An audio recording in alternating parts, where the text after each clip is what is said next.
बिस्मिल्लाहिर्रहमानिर्रहीम। अस्सलामु अलैकुम नाज़रीन, इल्म की रोशनी में खुश आमदीद।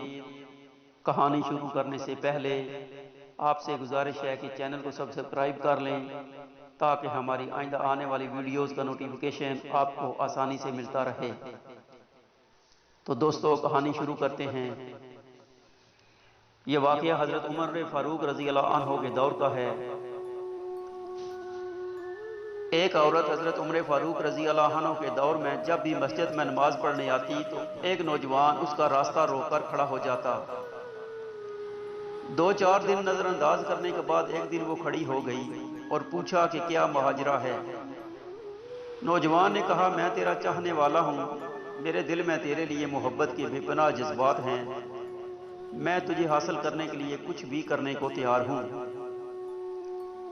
इस औरत ने कहा, ठीक है, मेरी कोई शर्त नहीं, अगर तू मेरा इतना ही चाहने वाला है तो एक शर्त पूरी कर दे, तो फिर मैं तेरे लिए हाजिर हूँ।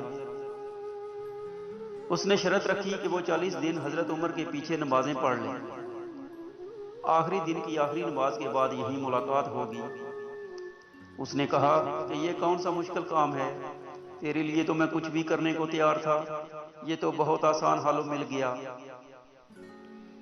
40 दिन नमाजें चलती रहीं। वो हजरत उमर रजी अल्लाह अन्हु की पुरसोज और रिकतमेज करात सुनता रहा। 40वें दिन की आखिरी नमाज के बाद जब वो वापस पलटने लगा तो वो औरत वहां खड़ी थी। वो नजरें झुका के गुजरने लगा। औरत ने कहा कि मैं हस्बे वायदा खड़ी हूँ। नौजवान ने सर झुकाकर जवाब दिया, मेरे दिल का तल्लक उमर ने रब से जोड़ दिया है, अब तुम खड़ी भी रहो तो मैं तुम्हारी तरफ नजर इल्तफात भी नहीं करूंगा। वाह सुबहान अल्लाह।